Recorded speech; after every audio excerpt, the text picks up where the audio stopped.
Isaías capítulo 6.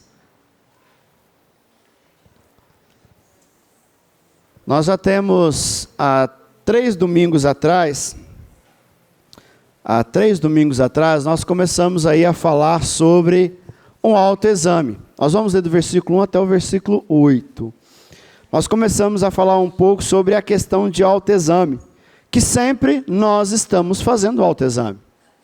Existe a questão a gente sempre sabe, né, do câncer de mama, que tanto para a mulher como para o homem é sempre importante. Claro que na mulher o câncer de mama é muito maior, para homens hoje acho que top 1 é o câncer de próstata, que a gente sabe também que há uma necessidade sempre de um autoexame, de avaliar algumas coisas, da gente parar para pensar em algumas coisas. E a gente sempre está em autoavaliação, a gente sempre está no autoexame, porque se você de repente está fazendo comida, de repente o seu dedo encosta onde não deveria, você automaticamente você para ver que tanto queimou, que tanto não queimou, se só foi um susto, se não. Se você passa na sua casa e tropeça o dedinho, depois de você abençoar bastante o local que você tropeçou, você vai parar e olhar, arrancou a unha, não arrancou. Você sempre vai estar fazendo autoexame. A gente sempre faz isso. Aqui, muitas vezes, não sei quantos, mas sei que alguns fazem do clima, né? Vai sair de casa de manhã, o que vai fazer hoje? Ver como que eu saio. A nossa vida é sempre uma vida de autoexame. Quando nós estamos cozinhando, já percebeu o quanto de autoexame você faz ali? Você faz autoexame, será que está salgado? Será que está sem sal? Não sei quando já aconteceu, você coloca sal demais no arroz, aí você vai lá, tira aquela água e põe outra que resolve. Sempre nós estamos avaliando, sempre nós estamos vendo algo que às vezes nós falhamos um pouco, mas que é importante também nos nossos casamentos. É importante parar, peraí, o que de repente não está legal, o que de repente está nos fazendo mal. Obrigado, Sodemir. O que está nos fazendo mal em algumas situações. Só que tem algo que aí nós temos grande dificuldade de fazer.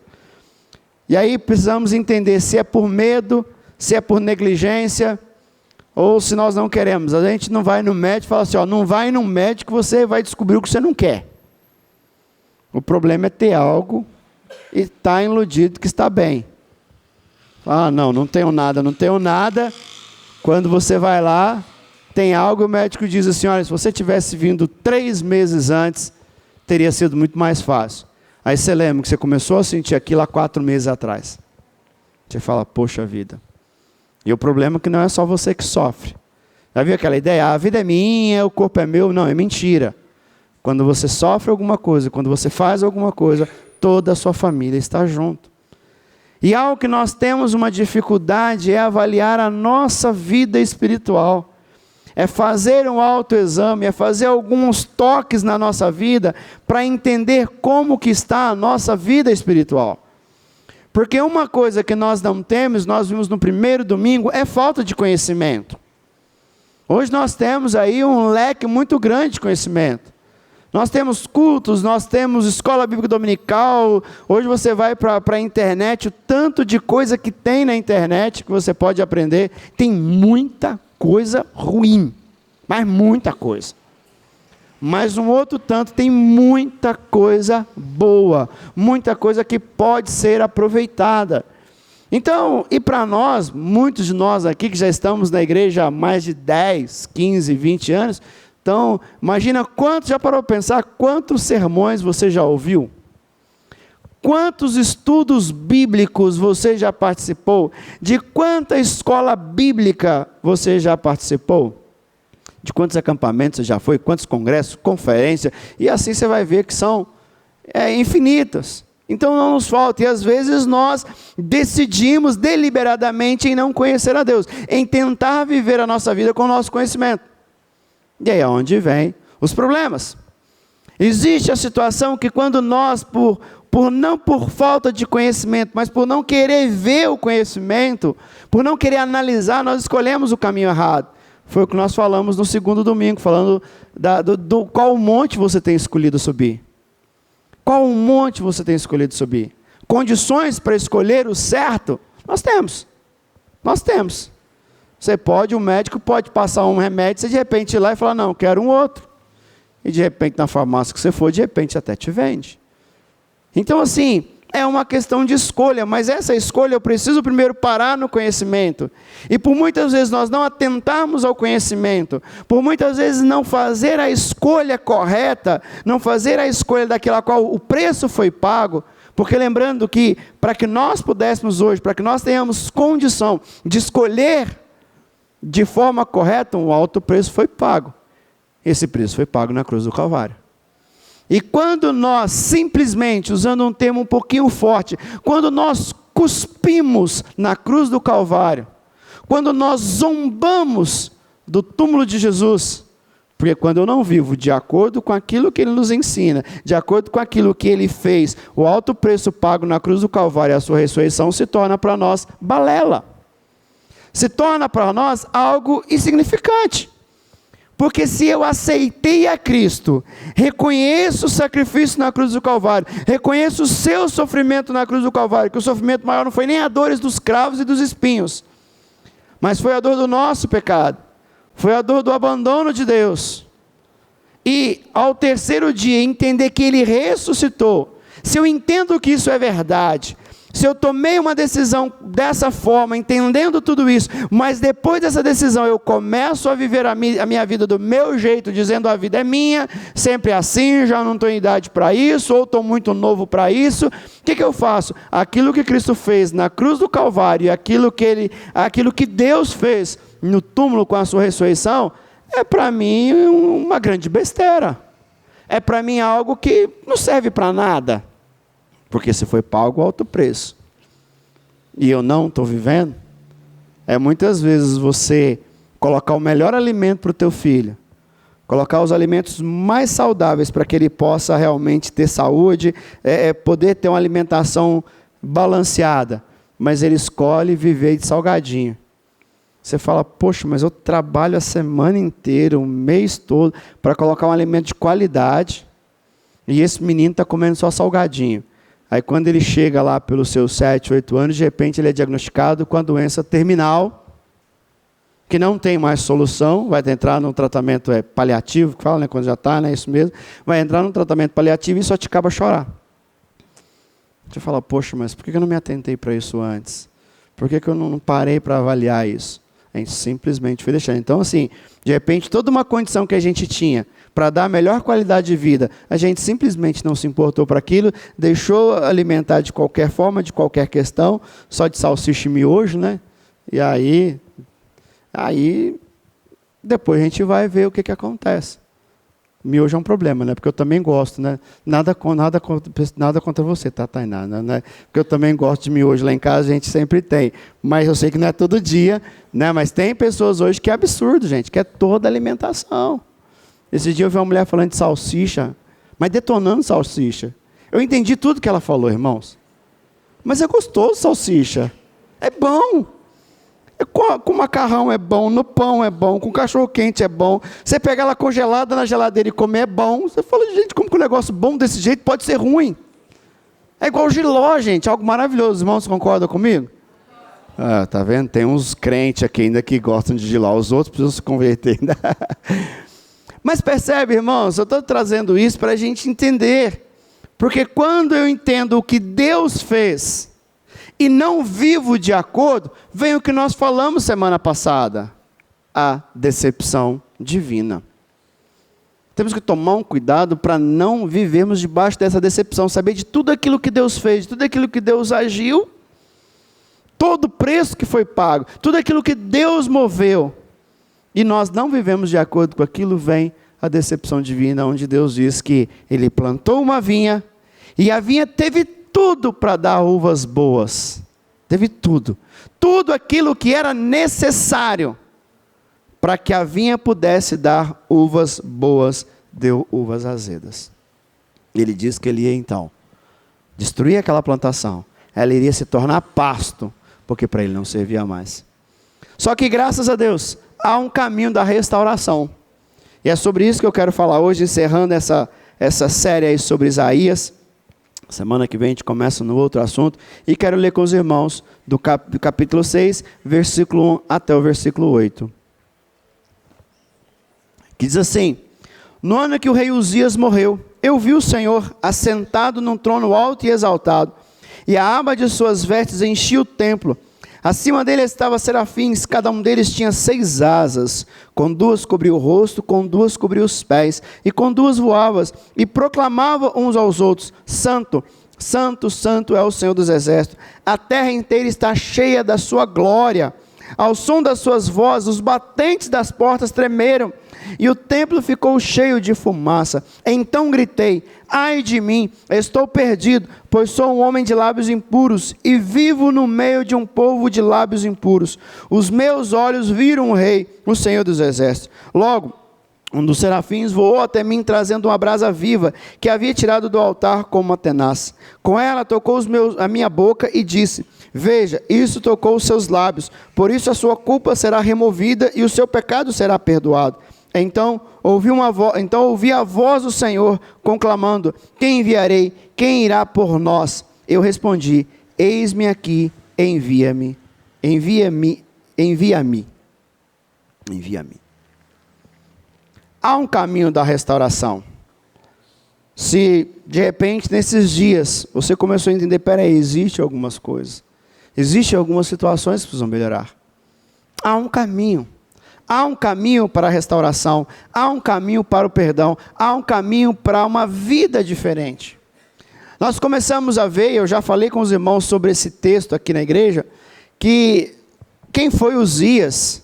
Uzias, um rei maravilhoso, reinou muitos anos, quase 50 anos ou mais, e foi o rei que trouxe mais prosperidade para o seu povo. Ele agiu na agricultura, ele tornou o país economicamente forte, ele tornou o país na questão de guerrilha, né, de guerra, de arsenal forte. Ele foi o rei, ele foi o cara, ele foi aquela pessoa que realmente todas as vezes que alguém passava por qualquer situação, não, deixa que Uzias vai resolver.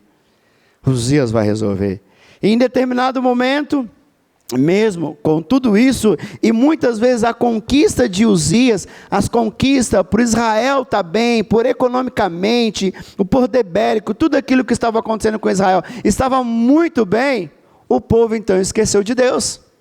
O povo chegou a um ponto que não precisamos mais de Deus, porque nós já temos a bênção. O templo está aqui, e fora o templo nós temos Uzias. O que mais nós queremos?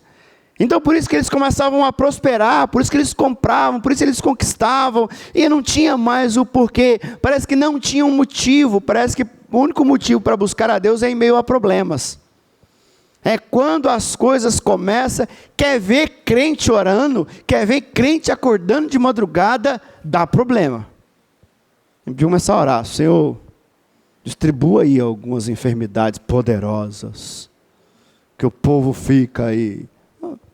Em nome de Jesus, está amarrado, né, irmão? De repente fala assim: Deus, beleza, vou contemplar todo mundo, até você. Falei: não vai dar certo.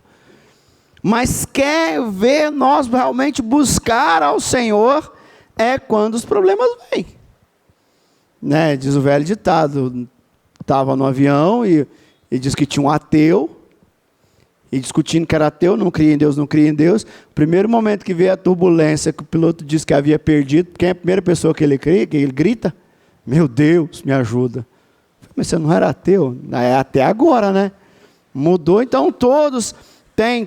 Então, Israel não precisava mais. Mas Uzias morre. O referencial de poder, o referencial de conquista, o referencial de bonança havia morrido. Não se sabe se Isaías foi ao templo por causa da morte de Uzias, ou se já era uma praxe. O que se sabe é que ele estava no templo orando, e o seu coração estava sentido porque Uzias havia morrido. E não era só porque Uzias havia morrido, porque quem iria assumir o trono era o seu filho, que era um ímpio, que não temia Deus, que já vinha, né, em toda uma corrupção, que já estava reinando em algumas áreas, que já estava movendo em algumas áreas. E eu creio que Isaías deve pensar: meu Deus, Uzias morreu. O nosso rei, aquele que foi à nossa frente, aquele que nos fez prosperar, aquele que agiu. Já não temos mais, e agora quem vai assumir? O Senhor tem misericórdia.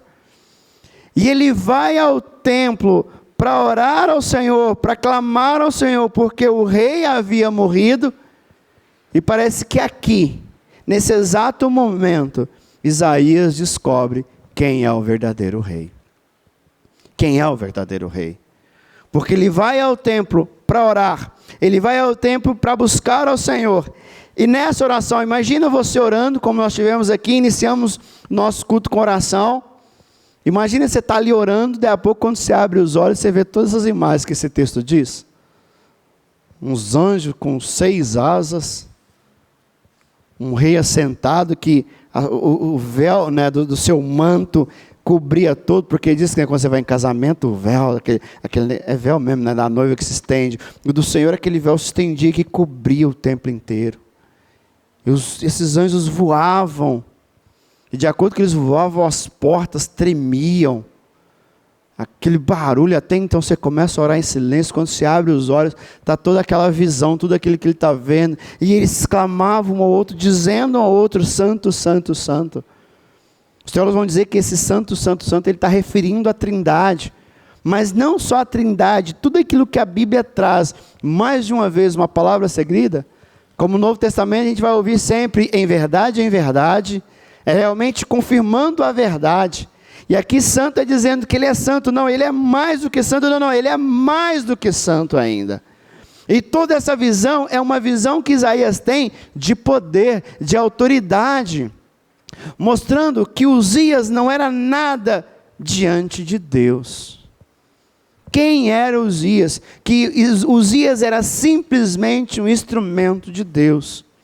E muitas vezes nós tiramos Deus do trono e colocamos um Uzias. Você já parou para pensar que de repente na nossa vida pode ter um Uzias? E quando de repente o nosso Uzias é abalado, quando de repente o nosso Uzias se perde, a gente entra em pânico e diz muitas vezes, o que será agora da minha vida? Olha o que aconteceu comigo. Olha o que está acontecendo comigo, o que vai ser porque eu não tenho mais Uzias.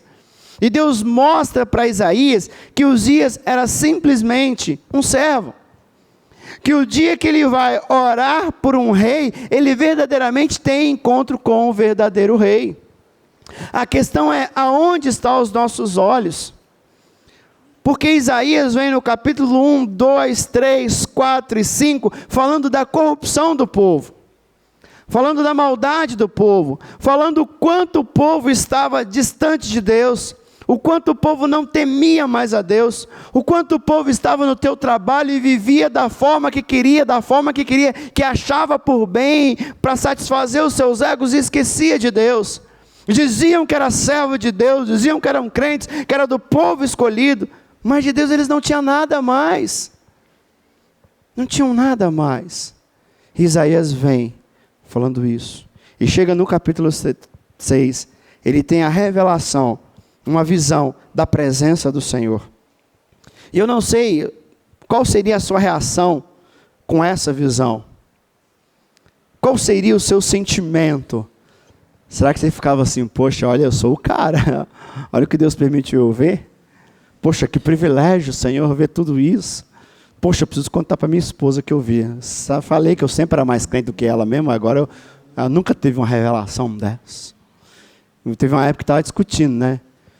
Teve uma época no Brasil mesmo que tinha uns profetas que ia até o terceiro céu, tinha outros também que iam para o inferno. Falei, rapaz, mas entre os dois eu prefiro ver o céu, né? Como que é, porque o inferno não estou muito afim de saber como que é, não. A gente já tem uma noção. Mas qual seria a sua reação diante dessa visão? Se nesse exato momento, vamos dizer assim, Deus, no estalar de dedos, te mostrasse um pedacinho da glória dele, qual seria a sua reação? Nós percebemos que a reação de Isaías foi a reação do seguinte detalhe: poxa, eu não sou melhor do que esse povo. Todo esse povo que eu venho trazido a profecias, que eu venho trazido a palavra de Deus sobre eles, poxa, eu sou igual. Porque é o que ele vai dizer, né? Ele diz no versículo 5, então gritei, ai de mim, estou perdido, pois sou um homem de lábios impuros e vivo no meio de um povo de lábios impuros. E no Antigo Testamento sempre dizia que se você visse o Senhor, você seria fulminado. Lembra de Uzá, cada um que ele toca na arca e naquele instante ele é fulminado? Isaías na hora percebeu, estou morto. Estou morto. Isaías entende que por mais que ele estava sendo usado por Deus, mas ele não tinha nada diferente do povo. Eu e você não temos nada, eu disse isso ontem, disse na quarta-feira, todo ser humano ele tem a imagem e a semelhança de Deus. O problema é como essa imagem está em nós, como essa imagem tem se manifestado nas nossas vidas. Nós temos uma imagem que a cada dia nós temos buscado ela ser mais parecida com Cristo, se alinhando a cada dia com Cristo, ou a cada dia que passa essa imagem tem sido mais distorcida, mais borrada. Os irmãos estavam hoje de manhã para a gente ver ali, né? As fotos estavam ali, viu como que ficava tudo torto, não tem uma questão, não era uma imagem clara. Quando de repente consigo colocar, a gente virou, pai, que tem uma imagem melhor. Aqueles que depois foram lá no grupo da igreja, que todas as fotos hoje pela manhã, está no grupo da igreja, você fala, puxa, agora está uma imagem nítida, agora dá para ver. Qual que está a nossa imagem? Como o Senhor te vê hoje? Será que vê uma imagem borrada, uma imagem distorcida? Eu sei que alguns aqui não tiveram o privilégio de saber o que é tirar foto numa máquina Kodak. Depois tinha umas que era automático, mas tinha um que você tirava, você tinha que passar para frente e tirava de novo.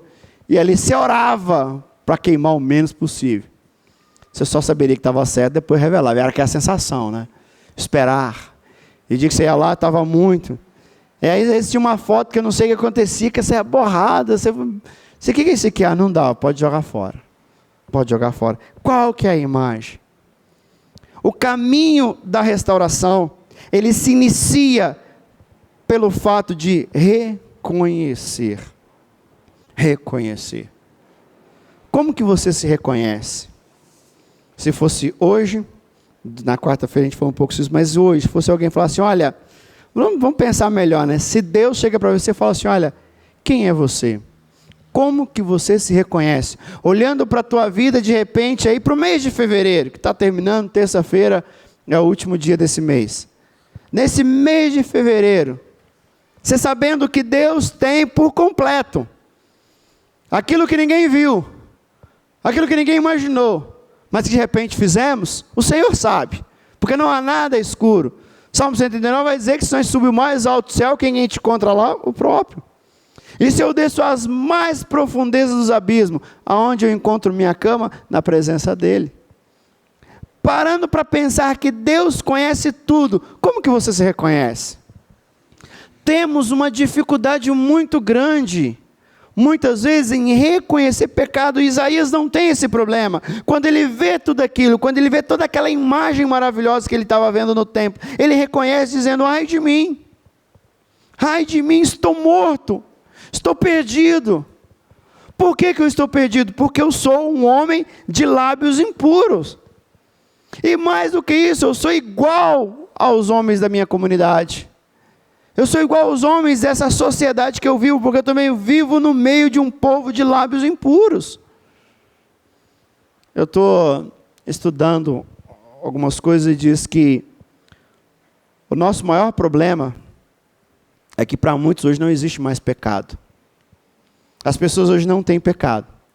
As pessoas hoje têm problema. Não, eu tenho problema com bebida, eu tenho um problema com a internet, eu tenho um problema com a minha esposa, eu tenho um problema financeiro, eu tenho um problema, né, que eu sou muito nervoso, às vezes no trânsito assim, quando eu vi, eu tenho esse probleminha. Não, irmão, isso não é problema, isso é pecado. Isso é pecado.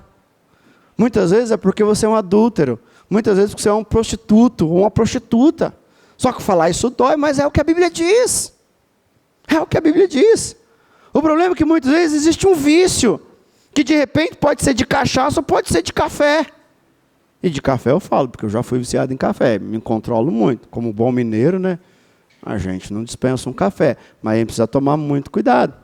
Porque é aquela. Porque às vezes a pessoa, não, eu não sou viciado, eu nunca tive bebida. Tá, aí fala para os oferecer jejum, eu falo, não posso, porque eu não consigo ficar sem café. Pede libertação. Pede libertação. Porque qual a diferença? Percebe que a gente declara algumas coisas como problema, e não é problema. Não é problema, é pecado. É abominação diante de Deus. É abominação diante de Deus. Quando eu sou corrupto, quando eu suborno, é corrupção diante de Deus, isso é pecado. A gente, não, sabe o que é? É que você não entende. Fala, não dá para entender pecado. Se é pecado, precisa reconhecer. E precisamos fazer o caminho de volta. Porque enquanto houver pecado nas nossas vidas, você pode ter certeza, não vai ter comunhão com Deus. Porque Jeremias vai dizer que os nossos pecados faz separação entre nós e quem? Entre nós e quem? Entre nós e quem? Não. Faltou uma palavrinha essencial aí antes do Deus. Entre nós e o nosso Deus. Ele é o seu Deus, amém? Então, o nosso pecado, o meu pecado, como que ele me permite ter comunhão com Deus? Não permite, porque Deus não condiz. Irmãos, eu não posso esquecer que quando os pecados vieram sobre Jesus, Deus virou o rosto. É onde ele diz, por que me abandonaste? Por que me abandonaste? Eu preciso começar a parar de reconhecer problemas. Não estou dizendo que não exista problema, irmãos. Não é isso. Mas existem problemas que nós não sabemos que é problema. Nós sabemos que é pecado. Sabemos que aquilo está ofendendo a imagem de Deus que habita em nós. E eu preciso, nesse processo desse autoexame, quando eu reconhecer, não precisa saber o que é. É que minha família, meu pai, não sei o quê. Então, não tem nada disso. Pode até ser. Mas reconhece, olha, é um pecado. O caminho da restauração só começa quando nós reconhecemos os pecados. Quando nós reconhecemos o nosso pecado. Alguém que já foi no médico, e o médico fala assim, você tem diabetes? Aí você vê para ele, tem não, o senhor está inventando. Eu acho que você nunca falou isso para o médico. Mas com certeza, depois que você saiu do consultório, esse médico é doido, não tem nada disso. Esse negócio está errado. Ele deve ter trocado meu exame, não tenho nada disso. Não vou nem em outro para não ter mais problema. Você só vai tratar de uma enfermidade quando você reconhecer que a tem. Você só vai tratar de uma questão quando você resolver que tem. Você só vai parar de pensar na sua energia elétrica, a começar a apagar as luzes que você deixa aceso no cômodo quando não tem ninguém, quando começar a vir 300, 350, você fala, poxa, dava para fazer um bom lanche. Irmãos, não estou falando nada para ninguém, vocês ouviram alguns assim, eu falei, mas cuida, irmão, porque o negócio está caro. Você só vai perceber que vai começar a economizar o gás, quando seu gás durar uma semana, você fala, rapaz, está R$100 já o botijão. Enquanto você não reconhece, você liga o fogo, vai lá no armário, pega a panela, pega a panela, aí você abre, aí você fica olhando com a panela, salame, mingue, e o gás está lá. Aí você vai, enche, e põe. Aí depois você percebe, poxa, eu não consigo guardar dinheiro, poxa, eu não consigo, vejo tantas pessoas, né? Eu lembro uma vez aqui que a gente fazia o crawl com o Donizete, ele falou que existe algumas coisas que faz toda a diferença. Ele falou, se você paga tanto de energia, faz um propósito, ó, vamos tentar diminuir R$20, banho mais rápido, vamos ver algumas coisas, e você vai diminuindo, porque imagina R$20 durante 12 meses, já dá para chupar um sorvete na praia. Dá ou não dá? Tem um sorvete mais gourmet aí, não sei se tem esse negócio, né? Porque tudo agora virou gourmet, vem na cabeça. Mas não é, estamos falando de R$20. E aí se você paga a água, economiza ali mais uns 10. Mas nós só vamos fazer isso quando nós reconhecermos. Se fosse agora, nesse exato momento, você parar e pensar em reconhecer um seguinte fato, só um fato: como está a sua comunhão com Deus, com o seu Deus? Como que está a tua oração? Quando você ora, você sente a presença de Deus? Ou é simplesmente algo, parece que você, sabe quando você está caminhando, você começa a conversar com você mesmo, e não tem nada, não acontece nada, não sente nada?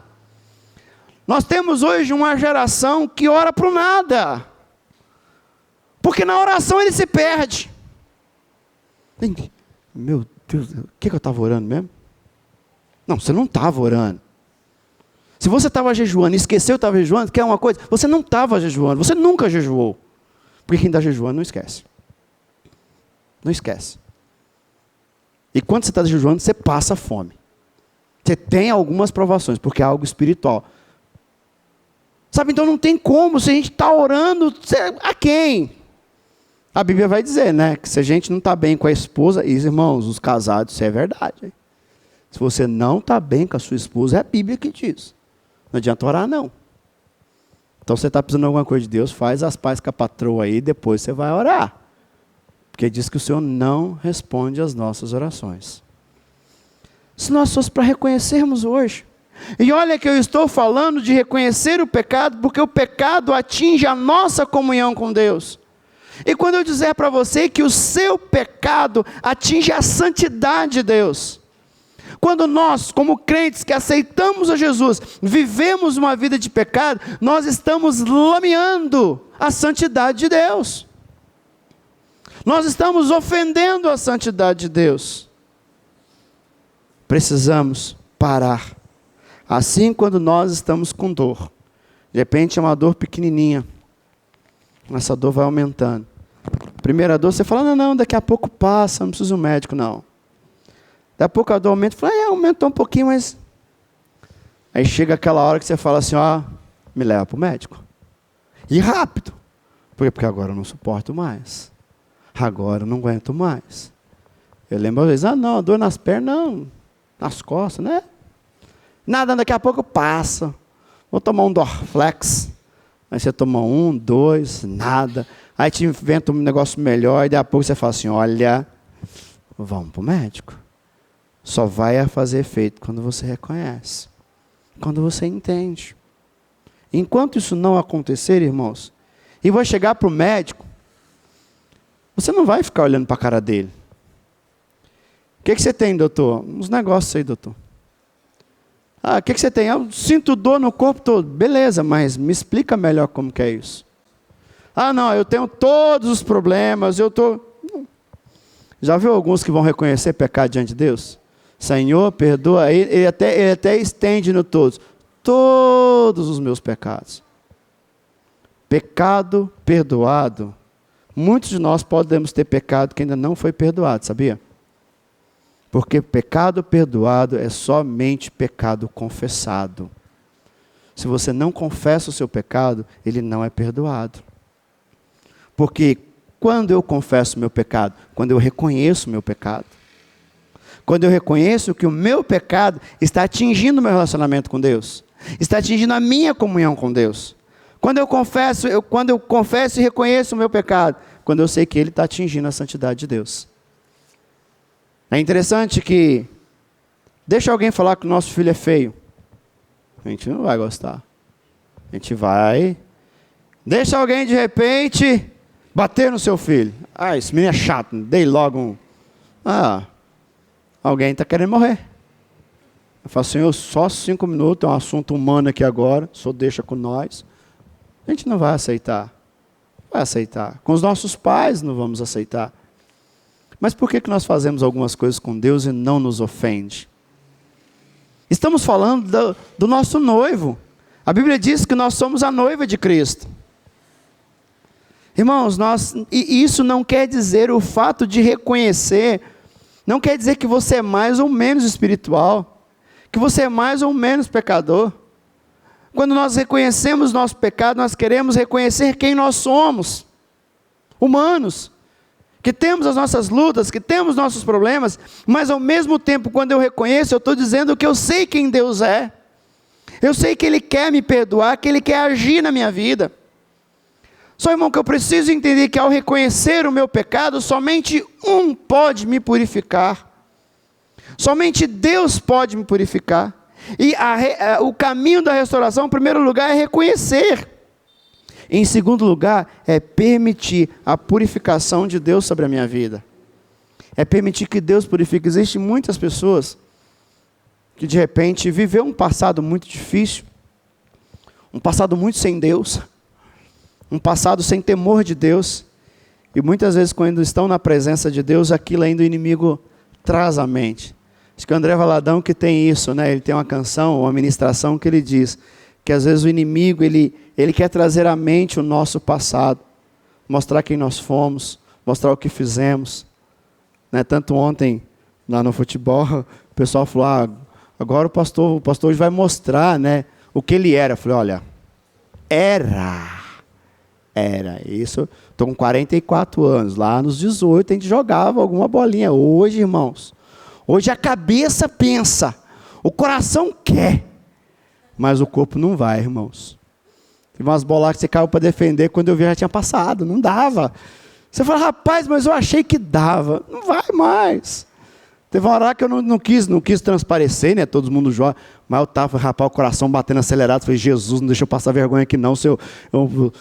Porque, irmãos, um monte de adolescente. Imagina o tanto que você seria zoado depois. Pastor, tá? Não. Falei, Jesus, ajuda, Senhor. Senhor, agora eu preciso do teu milagre. Aí daqui a pouco você dá uma 3 e respirar. Aí daqui a pouco, rapaz, existe irmãos que é Deus agindo. Um gritou lá, chega, né, gente? Tá bom. Vamos a Deus. E muitas vezes é o que nós fomos. 18 anos, jogava bola de manhã, de tarde, de noite. Ainda do outro dia de manhã, acordava às 6 da manhã para ir trabalhar.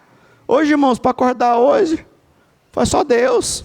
Muita unção de Deus para agir. Espero que não tenha sido só eu, né, Rob? Espero que eu também tinha tido aí dificuldade também.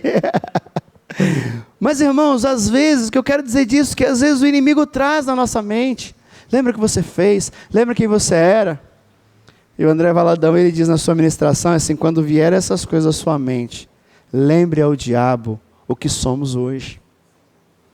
Porque hoje em Cristo nós somos nova criatura.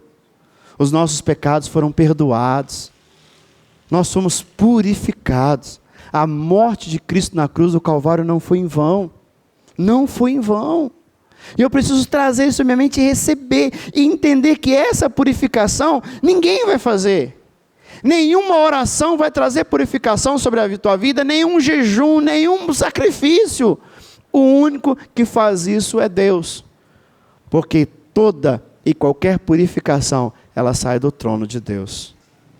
Isaías reconhece o seu pecado, reconhece a sua miséria, e quando ele reconhece, diz que no versículo 6, logo um dos serafim voou até mim trazendo uma brasa viva. De onde essa brasa viva foi tirada? Ele diz que havia tirado do altar com uma tenaz. Ele pega aquela brasa e traz. E somente quando nós permitimos o Senhor tocar, não sei se é nos teus lábios, pode ser de repente nos nossos pensamentos, pode ser nas nossas atitudes, pode ser nas nossas mãos, nos nossos pés, nos nossos olhos. E tocou no Isaías, porque Isaías reconheceu que o lábio dele era impuro, a sua boca era impura. Ele diz, né, ai de mim, pois sou um homem de lábios impuros. Ele reconheceu, e aonde nós podemos reconhecer? E quando nós reconhecemos e permitimos, o Senhor vem e nos purifica. E é algo, Shed vai dizer dizia, né? Hoje ele diz só através de seus escritos, mas ele diz que era algo individual. É uma brasa para cada um. E em cada brasa vai tocar numa área específica da tua vida. Mas isso só vai acontecer quando nós reconhecermos. Já parou para pensar que os nossos pecados podem nos impedir de ouvir Deus? Já parou para pensar que de repente o fato de não reconhecermos a purificação de Deus sobre as nossas vidas, o que Ele pode fazer, nos deixa depressivo? O Senhor quer usar a tua vida. O Senhor quer usar a minha vida. Mas imagina você, na sua casa, foi preparar o almoço. Aí chegou alguém para te ajudar, com a mão toda cheia de lama. Falou, vou te ajudar. Qual a primeira coisa que você vai fazer com ele? Lava a mão. Não, isso aqui é um barrinho só, é um barro comestível. Você fala, não. Se os nossos filhos chegarem, mamãe, deixa eu ajudar. Primeiro vai lá e lava a mão. E depois do Covid, de qualquer coisa, você manda lavar a mão 300 vezes. Mas você jamais iria permitir que alguém te ajude a fazer o almoço de domingo, se em primeiro lugar ele não tiver com as mãos limpas, e não só com as mãos limpas, se ele tiver também com a roupa, dependendo da roupa, você não vai permitir. E por quê? Por cargas d'água, nós achamos que Deus vai nos permitir estar na obra dele com as mãos sujas. Não foi uma das acusações que ele fez a Isaías sobre o seu povo? Quando vocês erguem as mãos para orar, eu não ouço. Eu não ouço porque a mão de vocês estão sujas, estão cheias de sangue. Enquanto nós não reconhecemos, não olhar para as nossas vidas, não para a mão dos outros, mas para a minha mão, e entender que existem partes sujas, e permitir que o Senhor limpe, porque já viu criança lavando a mão? Já viu ontem, não sei ontem, de repente o filho lá, ele fica 2 horas no banheiro, depois você vê, parece que está maiado, lugar limpo, lugar sujo, lugar limpo, você fala, rapaz, o que aconteceu? O que aconteceu? Aí você vai lá e tem que, de repente, mostrar. E tem uns que não alcançam as costas para limpar, Aí as costas não faz parte do corpo. O cabelo, não consegue, fica sempre um lado. Tem uns que põem shampoo só aqui, Aí fica aqui, não sei se é algumas coisas. Porque ainda não tem a habilidade que você temos. De limpar, de fazer, e a lama de ontem, Existe sujeiras muitas vezes nas nossas vidas, que somente quando o papai vier nos ajudar a limpar. Só quando nós permitimos Deus entrar lá no banheiro, e lá no banheiro eu digo na nossa intimidade, local onde muitas vezes ninguém vê. Só quando nós permitimos que Ele vá lá na nossa intimidade, no mais profundo da nossa intimidade, e tocar, e limpar. Ele virar e falar, filho, deixa eu te limpar.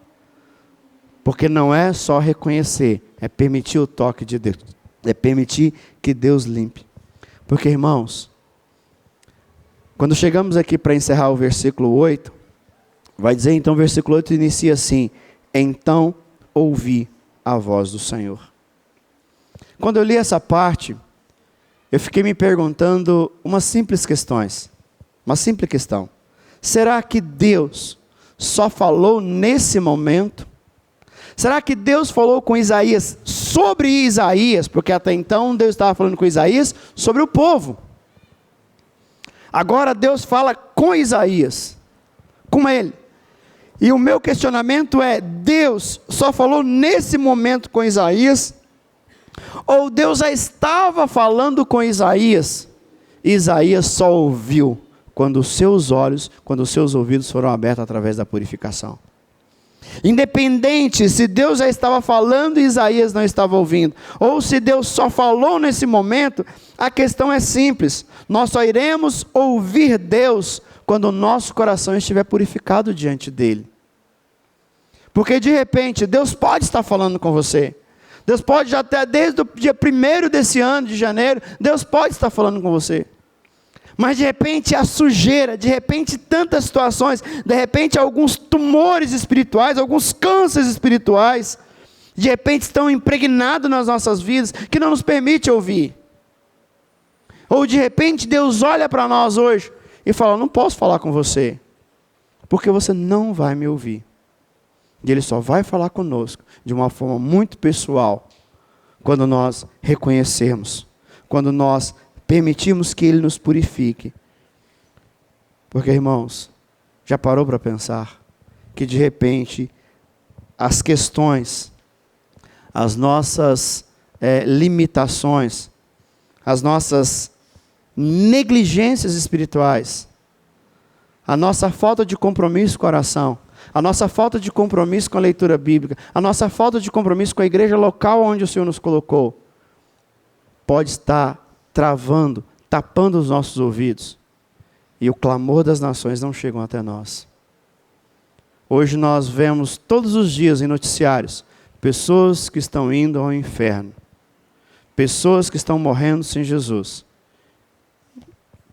Isso, para alguns, aqueles que defendem erroneamente a teologia da predestinação, porque hoje as pessoas defendem a teoria da predestinação para não ter uma vida de santidade.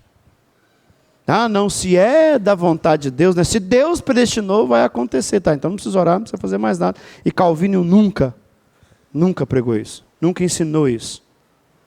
Mas já parou para pensar que de repente, pela nossa negligência espiritual, por não fazer um autoexame espiritual, nós podemos estar sendo insensível ao clamor. E não é só o clamor das nações. Não é só os clamor das nações. Porque qual foi o clamor de Deus aqui? Qual foi o clamor? Olha o versículo 8. Então ouvi a voz do Senhor conclamando, diz na NVI. Conclamando, clamando, chamando, convocando alguém que possa ir, alguém que Ele possa enviar, alguém que Ele possa usar. E esse conclamar de Deus continua real sobre as nossas vidas. O clamor de Deus continua. Tanto que o próprio Jesus diz, né? Se nós não falarmos, quem vai clamar? As pedras clamarão. As pedras clamarão. E a minha questão é, será que nós temos ouvido esse chamado de Deus? Será que nós temos ouvido esse clamor de Deus pelas nações? Ou temos sido insensíveis a isso? Porque já parou para pensar no alto preço que foi pago na cruz do Calvário? Há um caminho. Há um caminho para a restauração. E esse caminho ele é bem simples de ser entendido. Pode não ser simples de ser vivido, mas de ser entendido ele é simples. É o caminho de reconhecer. É o caminho de reconhecer as nossas falhas. Reconhecer que a nossa comunhão pode estar tendo alguma coisa ruim. E também pedir ao Senhor e permitir que o Senhor toque. Não sei quantos já teve, eu gosto muito dessa ilustração, quem já teve o braço quebrado. E você chega lá, a pessoa que te atende fala assim, olha, nós vamos precisar colocar o seu braço no lugar. Diz que é uma dor bem bacana, bem legal. Porque diz que puxa, né? E para encaixar, fala, rapaz, deve ser algo romântico. Diz que vê tudo, né? Estrela, vê tudo. E muitas vezes, na purificação de Deus. Eu lembro muito que a gente brincava num campo de terra e cortava, ou saía alguma coisa e via aquela terra. Aí chegava lá no postinho, olha, tem que limpar para fazer um curativo. Eu falei, não precisa não, pode fazer o curativo por cima. Que eu já sabia o que me esperava. Parecia que elas pegavam uma escova de ferro e lixava assim em cima do machucado, para tirar toda aquela terra, toda aquela terra. Hoje a gente entende que se fizesse o curativo em cima é perigoso dar qualquer... Lá em Minas a gente tinha uns negócios muito bons, irmãos, é que hoje não usa mais. Mas não tinha nada melhor do que pó de café para machucado, açúcar, né, metiolate. E muitas vezes nós continuamos querendo tratar daquilo que não é um problema, é um pecado, com pó de café. E a gente sabe que isso foi ilusão muitas vezes. Muitas vezes querer tratar algumas coisas com simpatia. Eu venho de uma região que era muito fácil o negócio de simpatia. Não, vai lá, faz uma simpatia, benze, vai resolvendo. E é isso que nós continuamos. Mas saiba que enquanto nós não reconhecermos, Deus não vai nos usar. Enquanto nós não reconhecemos, você não vai saber o que é ter intimidade e comunhão com Deus. Quero te convidar a fechar os teus olhos, curvar a tua cabeça e afirmar mais uma vez para você, há um caminho. Não adianta simplesmente identificarmos. Não adianta simplesmente falar, poxa, existe um problema aqui. Não. Precisamos começar a fazer um caminho. E o caminho começa pela confissão. Confessarmos diante do Senhor. Confessarmos a Deus as nossas falhas. confessar a Deus o nosso pecado, dizer: Deus, isso aqui não é um problema. Isso aqui não é simplesmente uma questão que veio dos meus pais, dos meus avós. Não, Senhor, isso aqui é um pecado na minha vida. E se foi de repente um pecado em toda a minha geração passada, eu quero que hoje, em nome de Jesus, na minha vida seja quebrado. E eu quero confessar e te pedir perdão. Eu quero começar a ter uma vida contigo, uma vida de intimidade, uma vida de comunhão com o Senhor. Pai, nós estamos diante de Ti, gratos pela Tua misericórdia, gratos, ó Pai, porque quando olhamos para a cruz do Calvário, nós entendemos que um alto preço foi pago. Qual o intuito desse preço pago? É que nós possamos entender a Tua santidade, que nós possamos entender o quanto o Senhor é santo, que o Senhor é santo, santo, santo. O Senhor é o Rei de todos os reis, não há ninguém igual ao Senhor. Quem era Uzias diante de Ti? Quem é, ó Pai, os problemas que o Brasil tem vivido diante do Senhor? Quais são as nossas pretensões diante do Senhor? Não são nada, porque não há nada que se compara ao Senhor. Tu és grande, Tu és maravilhoso. E Pai, nós queremos Te louvar por isso. E colocarmos, ó Pai, que às vezes nós temos situações nas nossas vidas. O meu desejo, ó Pai, é que nesse mês de fevereiro que estamos encerrando hoje, nós possamos, ó Pai, ter entendido isso, que há sim, que muitas vezes tropeçamos, que muitas vezes caímos, que muitas vezes batemos a cabeça, muitas vezes machucamos, no nosso corpo físico acontece, e também, ó Pai, na nossa alma, no nosso espírito. E precisamos reconhecer que precisamos de ajuda, precisamos, ó Pai, do médico dos médicos sobre as nossas vidas, mas para isso, ó Pai, é uma necessidade de reconhecer, de confessar diante do Senhor o nosso pecado, e confessar, Pai, assim como o filho pródigo diz: Senhor, pequei, Pai, pequei contra Ti, pequei contra os céus, pequei contra tudo. Que o nosso pecado, Senhor, comece a nos incomodar, comece a doer, comece a nos trazer um desconforto, pois sabemos que em Ti há esperança e em Ti há um conforto necessário. Nos leve, Pai, a reconhecer e confessar, e permitir, ó Pai, que o processo de purificação se dê nas nossas vidas. Se for para ser algo rápido, que venha a ser, e se for também para que seja um processo nas nossas vidas, que assim seja, Pai. Porque o Senhor, Pai, em todo o processo de purificação, o Senhor jamais vai nos deixar sozinho. O Senhor jamais vai nos abandonar, porque é o que o Senhor quer para nós. O Senhor nos fez, o Senhor nos escolheu, o Senhor nos predestinou para ser a imagem e a semelhança do Teu Filho, para ser a imagem e a semelhança de Jesus, de ser a imagem e semelhança do Senhor. E é isso, ó Pai, que como igreja nós queremos ser a cada dia. Sermos, ó Pai, temos, ó Pai, uma comunhão, que possamos, ó Pai, nessa comunhão que vivemos aqui, possamos também viver com o Senhor, que para isso, ó Pai, possamos entender a cada dia, que é através da comunhão que nós edificamos um na vida do outro, é através dessa unidade, ó Pai, que nós podemos ajudar uns aos outros a viver o Teu querer e a Tua vontade, é através da comunhão que nós podamos crescer a cada dia como igreja.